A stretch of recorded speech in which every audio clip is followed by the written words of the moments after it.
I'm always left somewhere else. I'm always leaving things somewhere else. I'm always leaving something behind. I'm always forgetting something. Why? Because I'm constantly thinking, constantly thinking,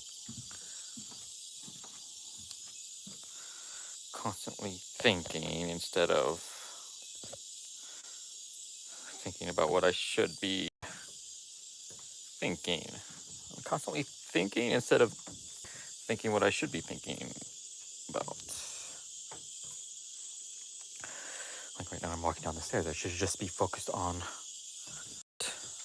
falling down the stairs. Or rather, I should be thinking about how to navigate the stairs in the most divine way that I can. Alright? Why aren't we doing everything the most divine way that we can? Like, why aren't I stepping like this? This is how I should be stepping in terms of what feels good, chakra wise, what feels good for my body. Why am I just like a timid motherfucker? All right. So what did I come down here for? I came down here because of something I keep forgetting. And where the fuck is it? It's here. Um, so life is full of people who win in life are people that don't fucking make mental errors. You played basketball or American football, any sport, a lot of mental errors. You have a wide open shot, or you have a wide open receiver, and instead you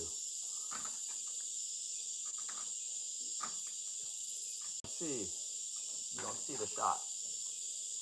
Instead of taking the shot, you pass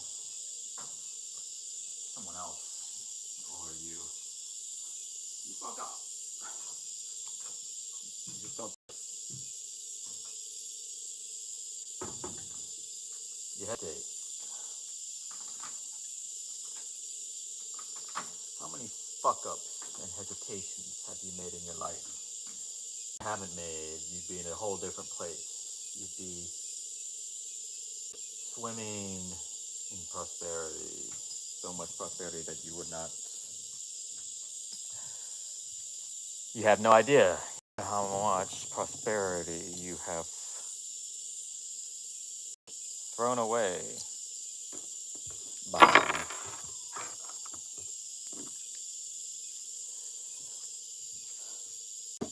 by fucking up. Right? You had the opportunity. You could have done. You had the ability. You had the opportunity. The ability. The skills. The training. Everything. And you fucked up. I mean, I'm not talking about you specifically. I'm talking about me specifically. I'm talking about the trillions I have thrown away. Like I thought about it because it's literally true. I've held trillions in my hand and I've thrown it away. Not believing in myself. Not believing in what I know. Instead believing what other people are saying. And I am here trying to undo my parents, not just my parents. My parents' fears come from the system. Man, my dad is So fearful. I was thinking about today. I was eating a frozen tomato sauce that I made. Be made to be eaten frozen because it's so hot here. It's so nice to eat something frozen, even tomato sauce with a metal herb that grows only in Brazil. It tastes delicious. I hope to sell this one day as like a healthy popsicle, right? Why do all popsicles have to be unhealthy, sugary, sugar spike inducing popsicle? Why can't we have a healthy, refreshing tomato popsicle with a medicinal herb from Brazil meant to cool you down, heal your body in the heat? So, anyways, and I was thinking about like what my dad is, and I remember time we went on vacation, completely packaged vacation they sell you at travel agencies. They had buses back in the day selling vacations to families who don't have time to. Back before the internet, really. So you would pay someone to design a vacation, and they designed a cruise vacation. So you just show up, and my dad got so stressed getting us to Miami, where the cruise ship was from, that he gave himself like to go to the hospital, basically, just from the stress of what did he do? I remember I'm like 14 years old, 15. No, I was like 17, 18. I was still in high school, but no, I was in college. Wow. I'll tell another story later about why I remember I was in college, but um, just getting on the plane, he ordered a drink that he never drinks in his life.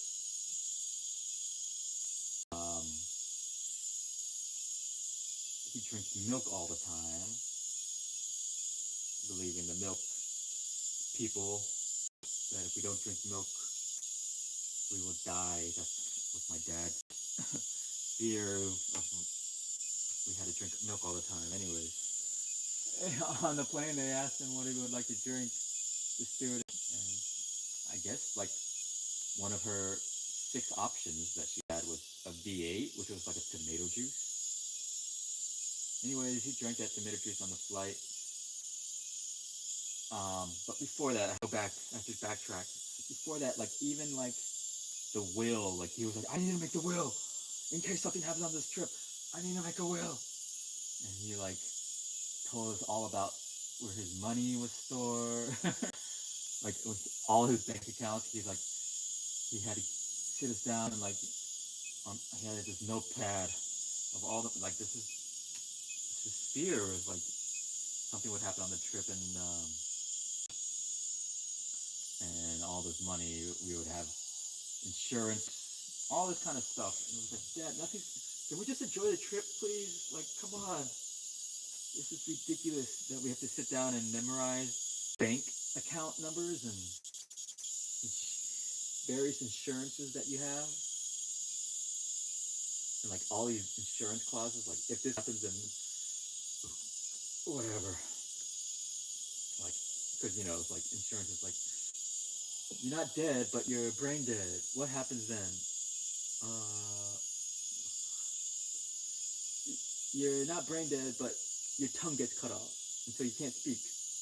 And also your arms and legs are cut off, so you can't write. It's like, and my dad's like freaking out over all these things, and he gets on the plane, drinks the V8 tomato juice in a can. I remember they used to sell these things, they're still around anymore. And then he passed out on the plane, like literally passed out, and everyone's freaking out. I just remember at the time, my parents were seated like 2 rows behind us. me and my sister.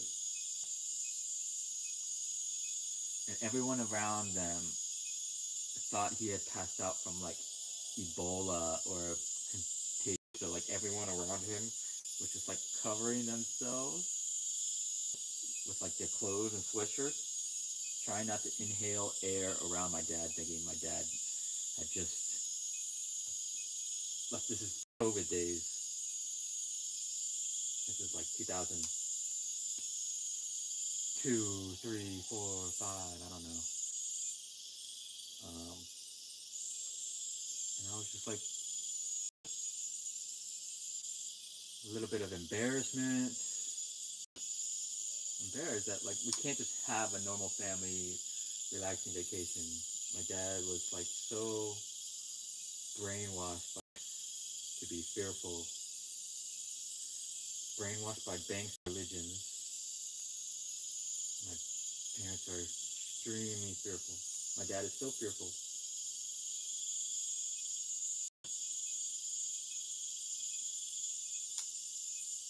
Anyway, like we landed, we went straight to the hospital. They said it was like some he gave himself like a stomach ulcer and blood was like coming up and he was like puking blood from stress, from fear of just the suburbs of DC to go to Miami and get on a cruise ship. So many fears and stresses took over my dad and he basically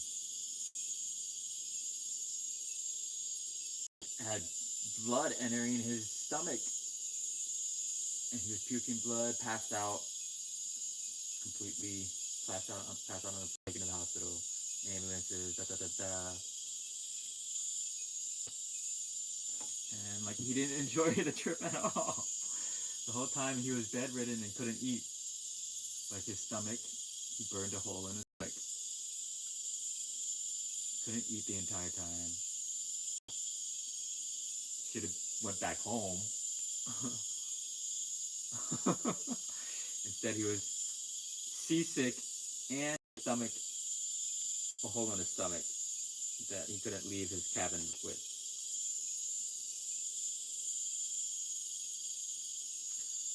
All to give me a lesson.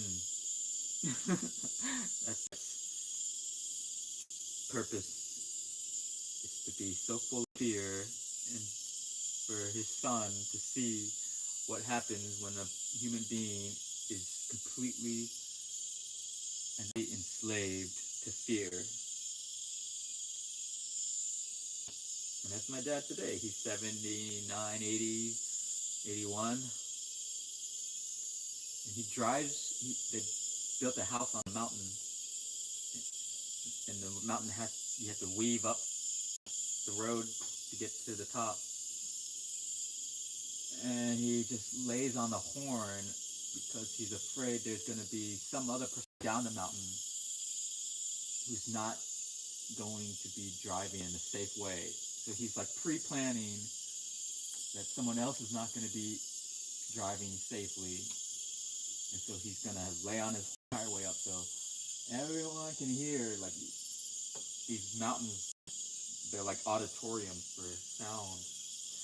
And so everyone has to listen to my fearful dad drive up and down the mountain to go to his house, laying on his horns with 100 meters before the curve, each curve, 200 meters.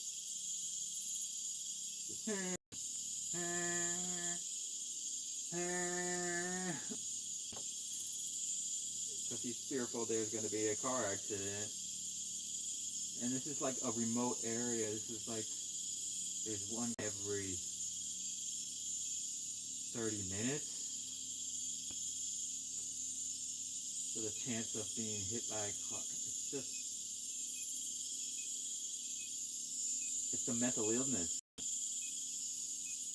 And this is what I grew up with. Like every mistake or accident that we had, my dad's like, it could have been prevented.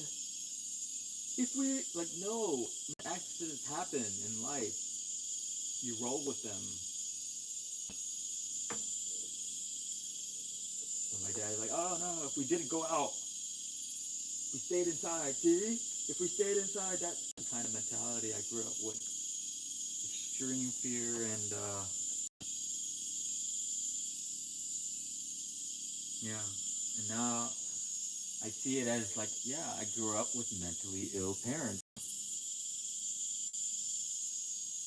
and it's entirely the entire boomer generation is so full of fears of the communists.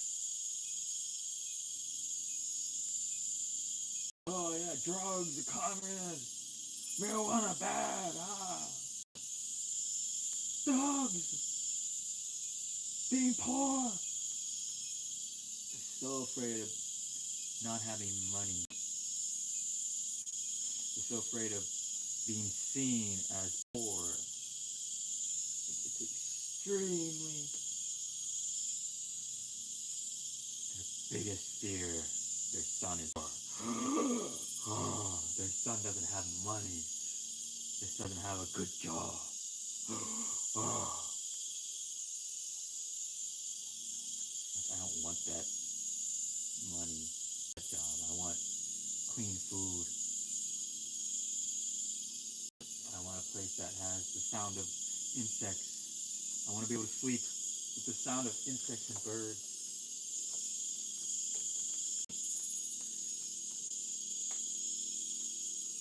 instead of gas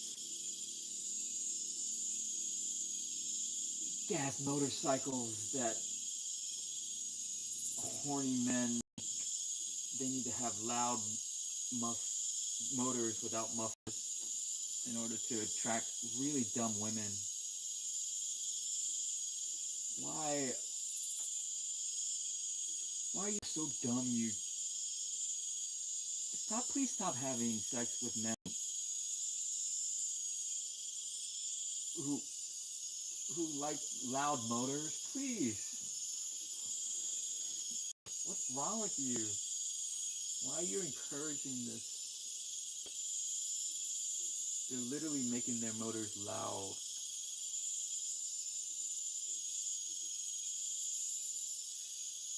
Everyone can hear you.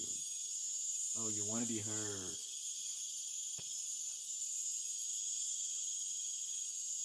Anyways, here I am, as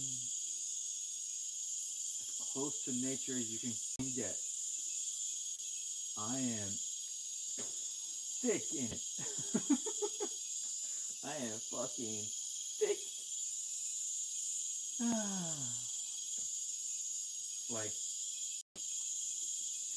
like this fucking indigenous medicine in this room over here. And I'm gonna go show it to you all. I'm supposed to take this. I'm supposed to take like 15 drops. I was like, how much am I supposed to take? He goes, 15 drops. I was like, 15?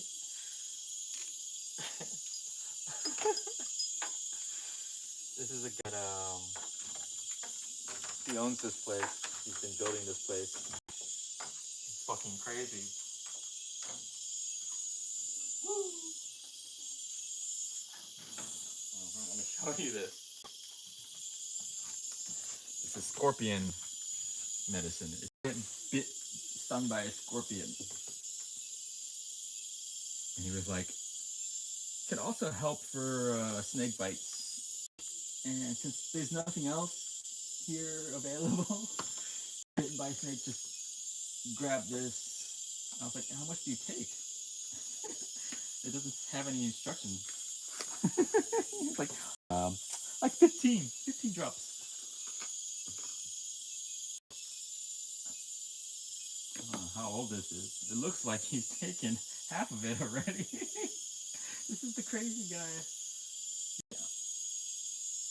He's in thick. He's born and raised here. Been bitten by everything. Attacked by everything. There's even jungle cats here that are like house cats.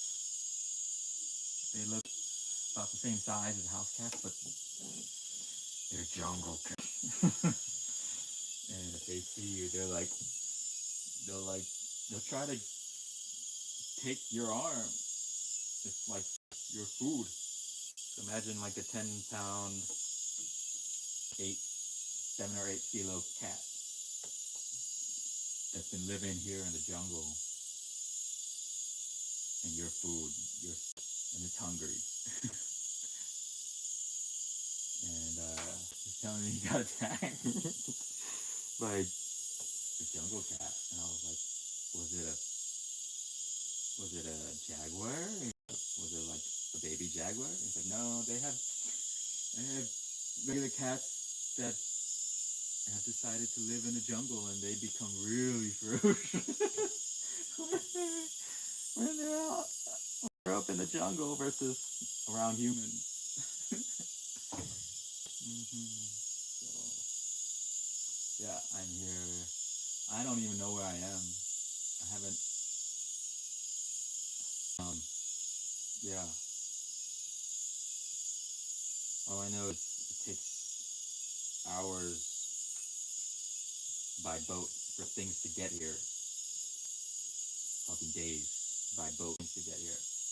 Winding snake-like rivers. That's how it works. You can't have roads here because, or when they do it here, nature destroys it. Within 5 years, there's going to be a big flood. Nature knows what she's doing. She's doing her best to keep the roads from being built, keep industries from happening. She's protecting herself. Like the roads with floods, and the rivers, they flood and then they change direction. And so if you try to build a bridge across the river, okay, well, maybe the water will be somewhere else. It's a big Taoist thing, like be like water. Nature is defending itself with water.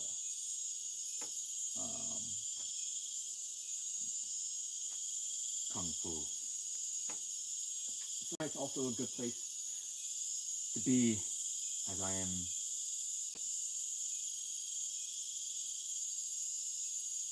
reconnecting with my body and mind and spirit through Kung Fu, Wushu, Wudang, Tai Chi, Dao, the Tao. Let's see some Kung Fu, huh? This is a move that it's really, it makes me feel like intensely powerful, and I think it's like some sort of Qi cultivation thing. Qigong type of thing that's like healing for your body as well. Let's do a little demonstration. Do this to cultivate Qi energy. You feel that? And then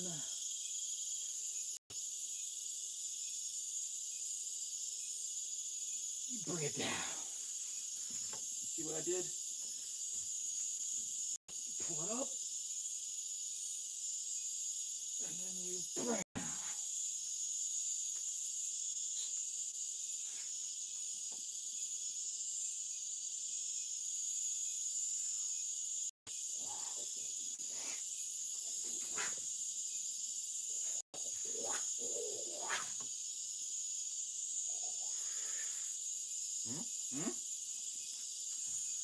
Whew. I just what? Did 30 seconds worth, maybe? Not even. And my body is like adrenaline. There are billionaires drinking children's blood to feel this adrenochrome, killing, torturing and killing to feel this, because they're like 80-year-old satanic farts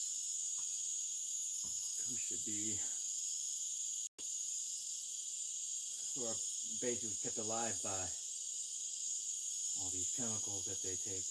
I mean, children's blood that they bottled.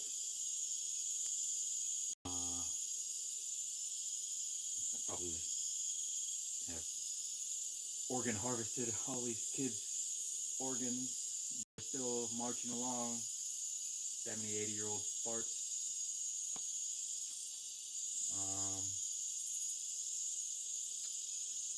But anyways, just doing that chi cultivating I just did.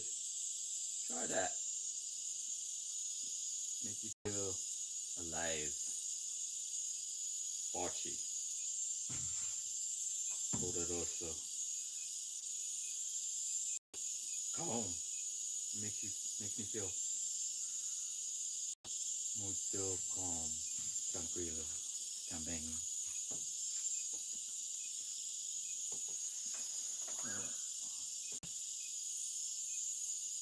Y Bívalo, ¿você escuchando yo aquí?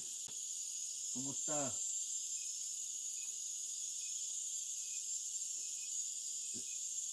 So there's Starlink now, which is pretty wild. And there's cameras and microphones.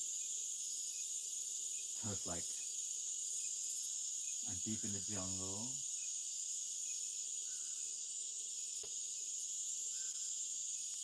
But yeah, all this is being recorded too for security reasons, but they are also listening to everything I say as well. They're spying. They're spying on me.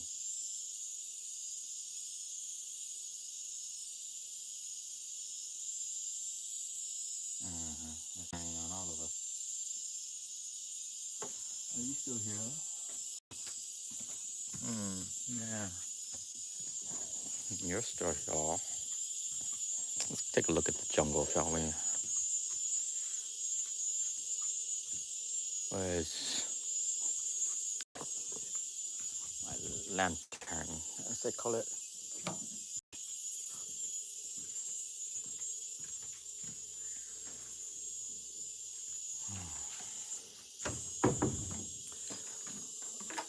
Besides telling my story about my dad, who's, I think, on his deathbed, I don't know if he has much time to live. He has cancer and made it sound like he doesn't have much time to live. He just wants peace, he said. So don't fight with your mom, he said. And I fought with my mom because my mom is using my dad's cancer to take advantage of him. And me, if I don't do what my mom says, I'm not allowed to come to my dad's funeral, she said. I mean, I don't care for funerals anyways. Like, if I die, you want to look at the moon? It's pretty beautiful. Full moon, I think, tonight, maybe, or tomorrow night. Growing, I think it's tonight. Do you hear that? That's the sound of nature. Anyways, my mom said, you don't cut your hair, do what I say, da da da da. Cut your beard, do what I say, da da da. You don't get to come to your dad's funeral. I was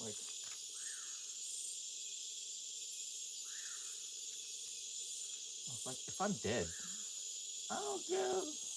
I don't want people coming to my funeral. All these people that pretend to be my friend. Like, the only people that like message me are like strangers on the internet, on social media that they align with my views. Barely anyone messages me. And then after I'm dead, they're gonna come to my funeral, and they want to. cry about me there together. That's like, okay, I won't come to dad's funeral. That um,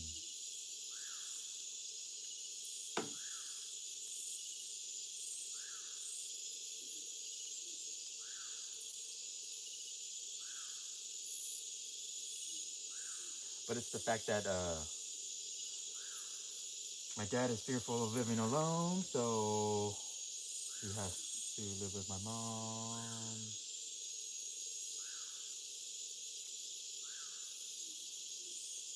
And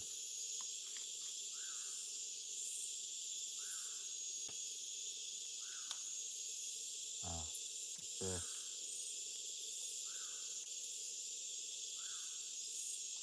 problem, I'm supposed to be a good Korean son with a good job and wear expensive clothes and impress everybody with my nice clothes and shoes. Go to church, look nice, clean.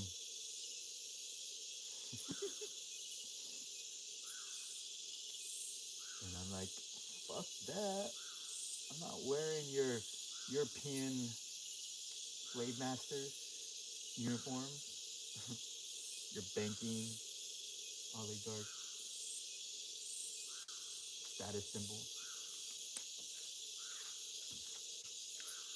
I'm gonna move to the fucking jungle in the middle of the Amazon where I'm fighting scorpions, snakes, um,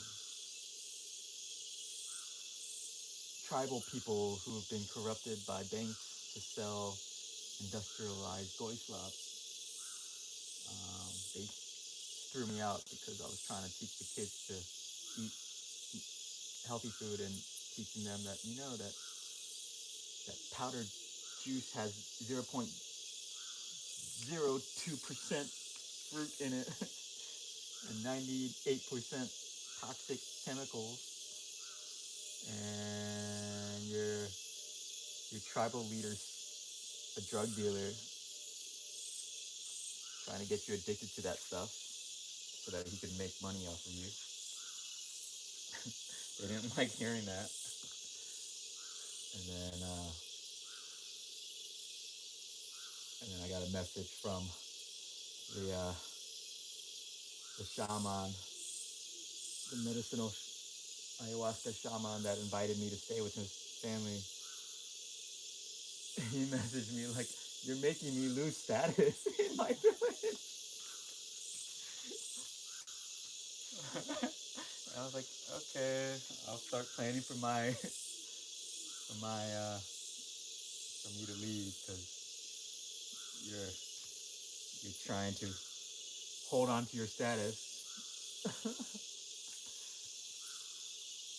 Because apparently I'm someone that they don't know why I'm there. Why is he there? Why didn't he leave? He came and he didn't leave. And all he does is criticize what our tribe is doing in terms of selling industrialized goislop chemicals to our villagers, our children. The children have like the swollen, like the African. You see it a lot in Africa where they just eat like two or three things, rice, potatoes, or whatever, and because of that, they're like malnutrition, and all the kids have like this swollen belly. Half of it's because they're kids; they're soft, they don't have muscles, but the other half is like a lot of fluid retention from their liver just being in overtime from being now they don't have vegetables and other things to eat. They eat the same thing day in day out, and like one thing only. The same thing in these villages now. They're in the Amazon, which grows a billion things, and they're only eating one or two things. because of the colonizers here, and I had a fight with one of the Europeans, and I'm pretty sure they're a CHU, God's chosen one, synagogues of Satan that are enslaving the world because they think their God is the only God, apparently. How ridiculous is that? For one place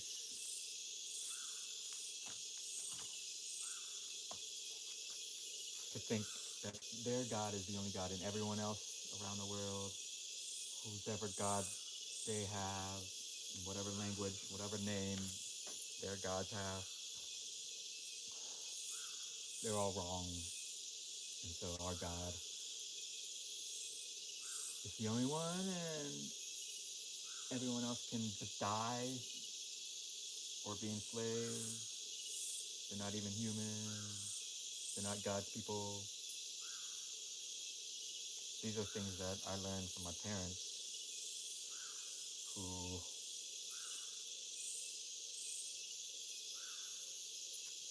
believe that we should be worshiping the CHUs.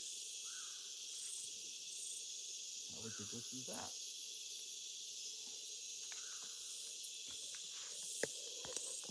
How ridiculous is that? Do you see this moon? It's amazing. And all of this, I will never have any viewers. They are shadow blocking the fuck out of me. The only viewers I have are the CHUs,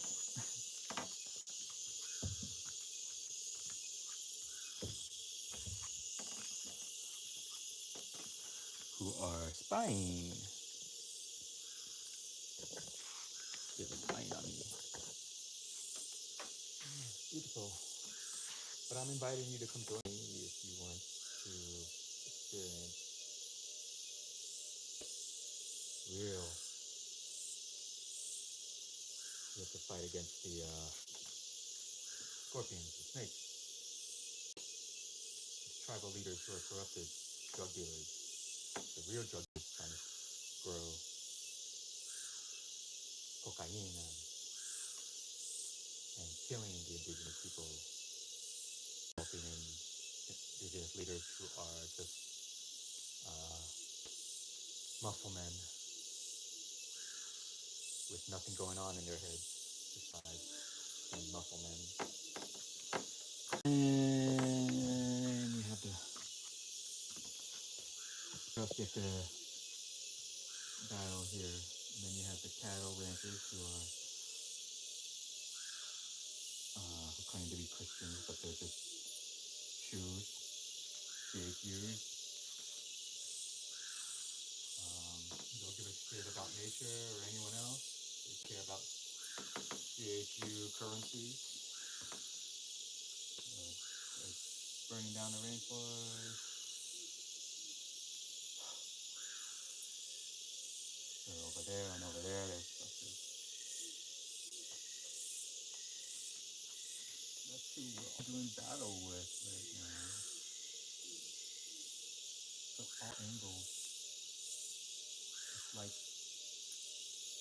I'm back in that room where I got jumped. I need to tell that story. It was the most spiritual moment in my life.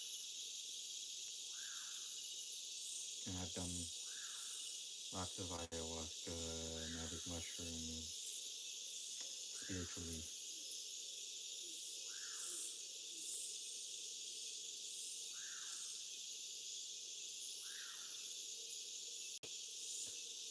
And up until that day, the most spiritual moments of my life have been with plant medicines like ayahuasca and magic mushrooms. But that day, I reached another spiritual moment higher than any plant medicine could ever take me.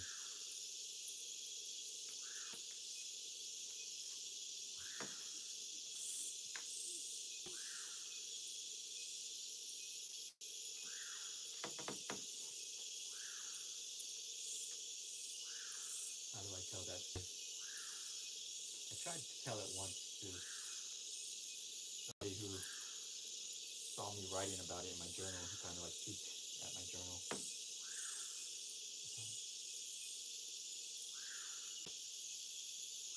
What did I say? Something about how I know now why. I know now why I got tortured in a tiny room in Brazil.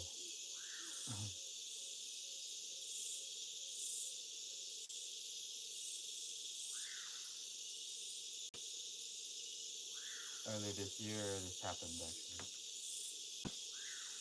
Seems like a lifetime ago right now, but it was just 3 or 4 months ago.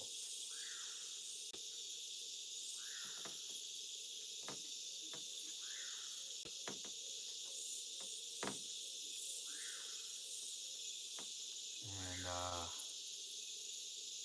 it was like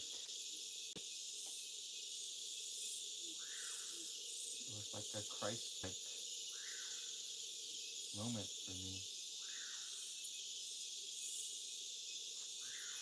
I could literally see what was unfolding, and I allowed it to happen.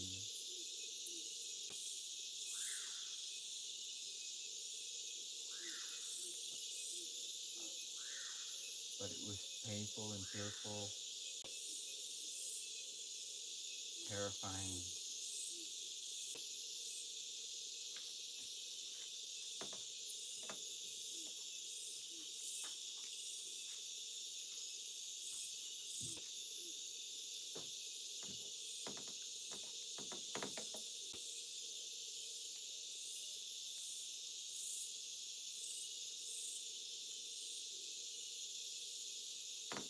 They blamed me for all their misery, all their life.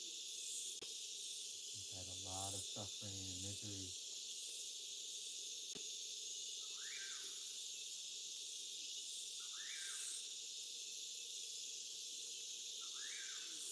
Going back to Africa.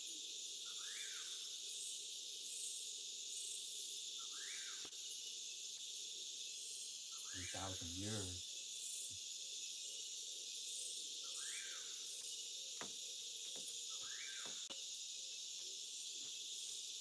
Slavery, Egyptians,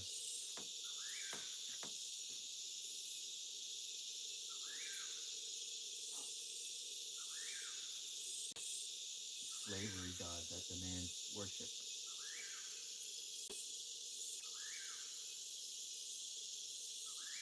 A god that claims to be the creator and created the universe to be worshipped.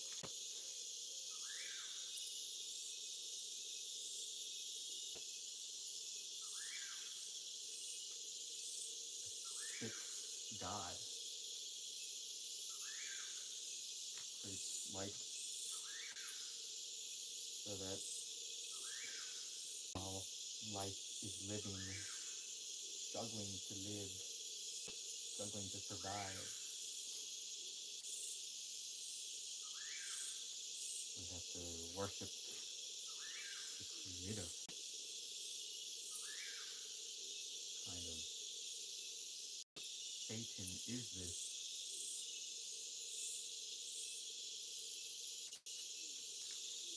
So yeah, it's a religion, slavery and suffering, a religion that creates slavery and suffering so that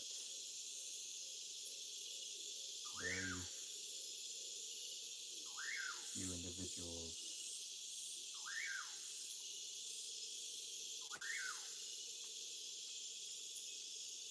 can enjoy a heaven where billions of people are under their control.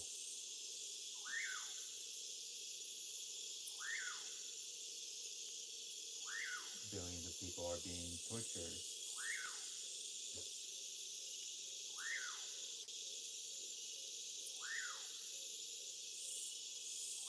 pleasure.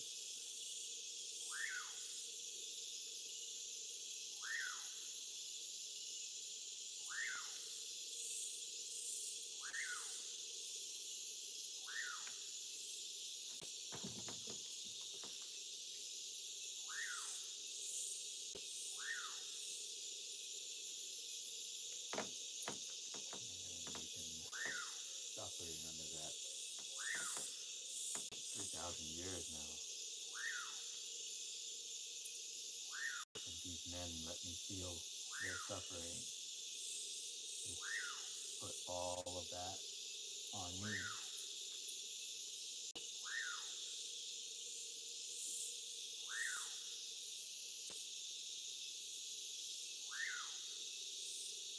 It was like a simple misunderstanding, but they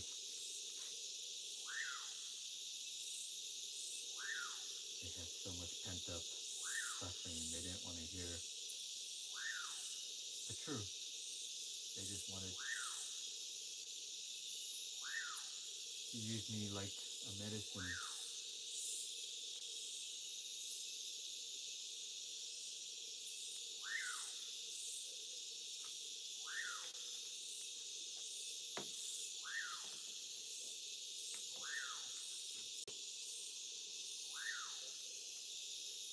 Same time, I wanted to overcome my fear. There's a fear that I've had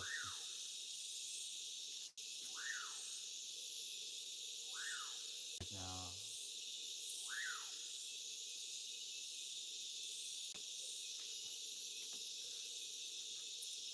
The idea of everyone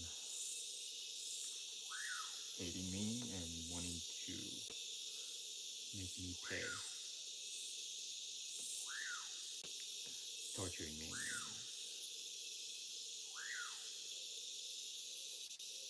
Kind of like what Jesus went through, where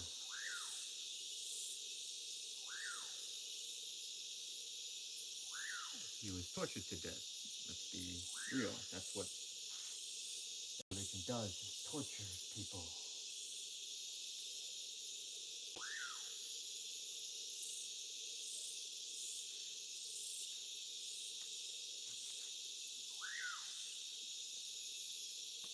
Sacrifices people to torture.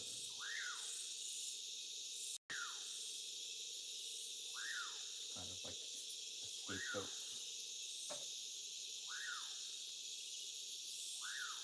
Someone, you do a lot of sins. Let's put all of our sins on one person who can be tortured,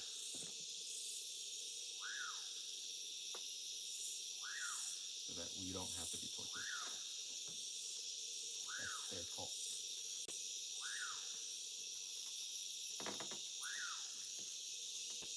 For some reason, that has been a terrifying idea. I know who they will pick to be that scapegoat of their sins. Anyway, I walked up those stairs where they were leading me, knowing this was not going to be fun. Got to a dark room. Immediately I felt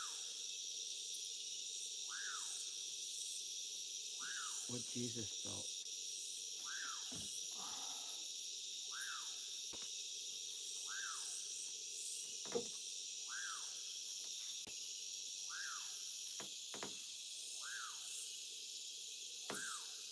It was like being in hell.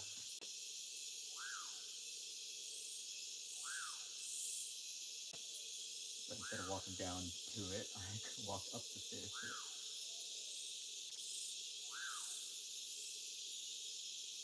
And it was like,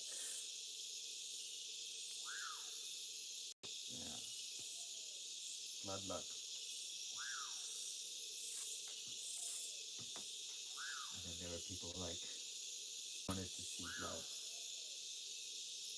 There were spectators all around.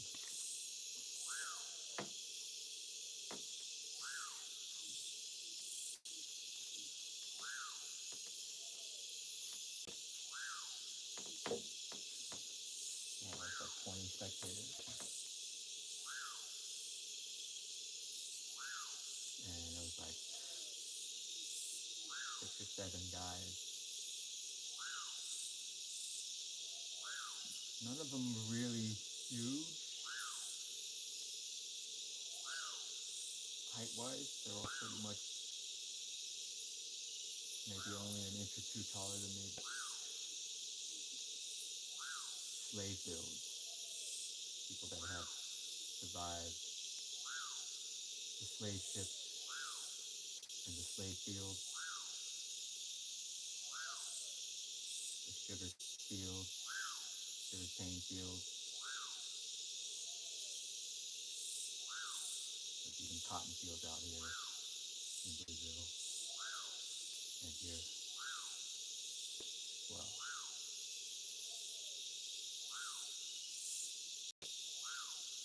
So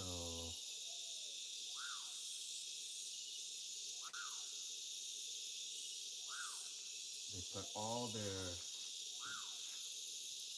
hate and suffering into me.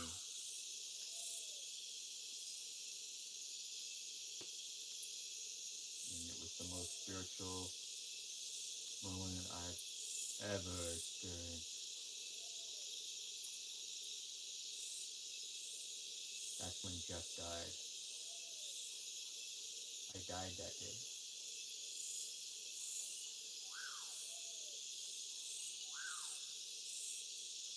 Amanda cried when she saw me. And it's true, Jeff died that day.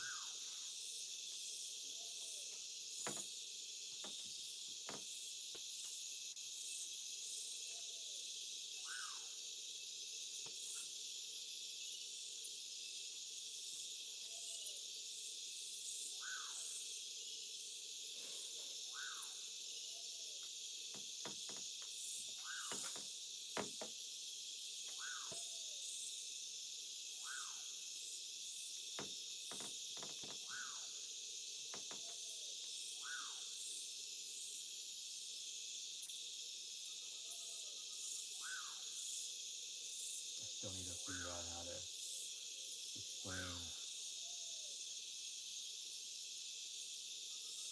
the spiritual of that day.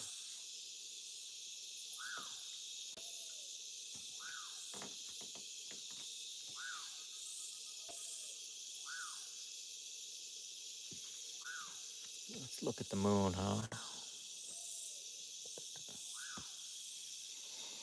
Full moon.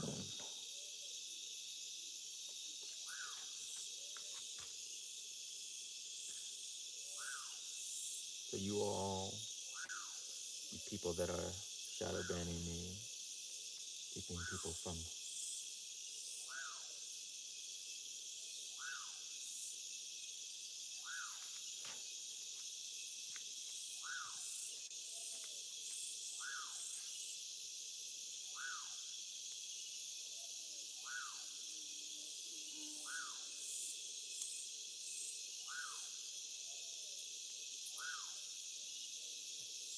your religion is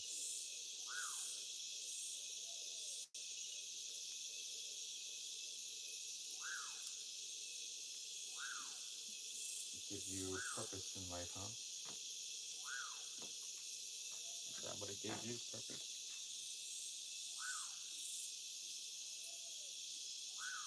A tribe to fight for.